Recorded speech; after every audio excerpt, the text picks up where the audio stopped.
Talking of observations, one final question for you, sir. When we caught up, one of the things I asked you was what was the thing that you didn't expect to hear, and we touched on a lot of the good conversations you were having in Copenhagen. What was the one that you kind of took back to the team and said, "Look, guys, this is something we should be paying attention to"? That's an interesting question. I think the surprise for me was this set of companies that haven't done the first step of the digital transformation. Yeah, that came a bit as a surprise because I mean, a lot of the companies I talked to before, and some of them were obviously companies that we worked with when we developed FSM in the first place as a company. So they had done this first curve of the adoption. But there are still a lot of companies out there where the adoption is not clear, or where the adoption is not going as planned. And the second thing that also surprised me, again in the context of AI, although probably it shouldn't have, is the fact that there's a lot of companies where there's a very strict policy, not to use AI and not to use large language models as in general, and not to use software that uses large language models, regardless of whether it's running on premise, it's running in the cloud, or it's sending data to OpenAI and whoever. And so there is a lot. This means to me there's a lot of education to be done there on the risks and what does it mean from IT architecture, IT security architecture for the companies. In order to get everybody really on this path to AI. Yeah, and again, there's echoes of the past there as well. Especially in certain sectors like medical, where it's been really hard to even just try and get to the IoT and the data feeds out of the open language models. Sorry, I've got one final question. Actually, you've been really gracious with your time, but what you said there actually triggered something I was meaning to ask earlier. Those companies that aren't, or are just stepping into that first phase, that haven't gone, like I say, it's surprising how many companies there are that are kind of laggards in that transformation journey. Do they have to follow it in a linear process like everyone else, or can they leapfrog over and kind of, do you have to go through phase 1 to get to phase 2 to get to phase 3, or can you go straight to phase 2?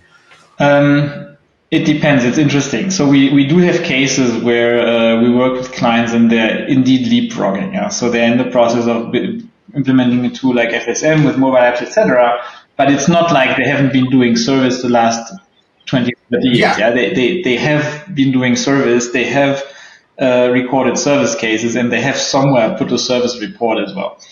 And so they can indeed leapfrog, because what we need in order to get started, and this is how we work with these companies, is essentially the collective knowledge of the past. Ideally as much as possible, as long as the products, as long as the products exist that you still do service for. And so we can take all these past service cases, train our models on that.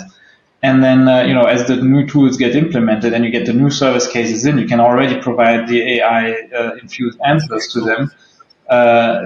You don't need to you don't even need to complete your, say, FSM project to get it to roll out across the world to start using AI on top of it or with it.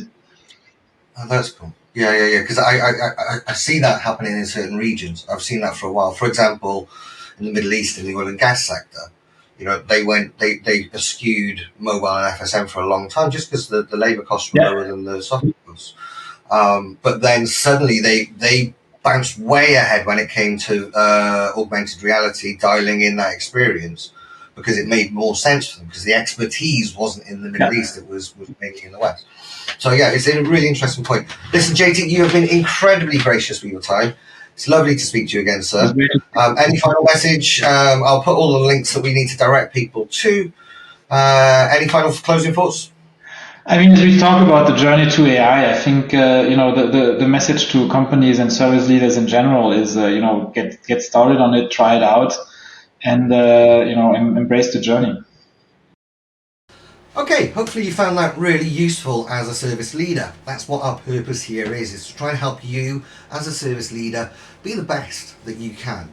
That's why we've got a library of over 600 hours worth of content. That's why I'm always speaking to some of the best people, the smartest people in the industry. Now the great news is you can access all of that content. We normally just charge £45 a month or £450 a year, but we're so confident in the value that we provide, we actually offer a trial for anyone that's new to Field Service News, and that is just £9. So if you're in the States, it's roughly $11, $12 at the moment. That's what? A couple of cups of coffee. That will give you 1 month of full access. All 600 hours of content, white papers, research, great conversations like these. Plus it gives you access to the Field Service News Service Leaders courses, which is over 70 courses designed to help you as a service leader. Now if you want to take advantage of this, do so quickly, because we only do these offers every now and then, because we can only accept a certain volume of members before we have to kind of make sure everyone's onboarded correctly. So the button down below will say unlock with FSM Pro. Okay, that's the button you click. You'll see a code just beneath that. Click that, take that code with you. The page will open into a new page, and you just pop that code just below, at the bottom, just below the payment section. That'll reduce your price down to £9. You can cancel at any time. So if it's not right for you, and I'll be honest, it usually is, and most people do continue on to have the full membership. But if it's not right for you, that's fine. You can cancel, and you've still got that access. You can still download everything theoretically, but most people find that because we're adding new content every month, it's a hugely valuable service. So take a look below, take advantage of this opportunity right now, and be the best service leader you can. Okay, take care.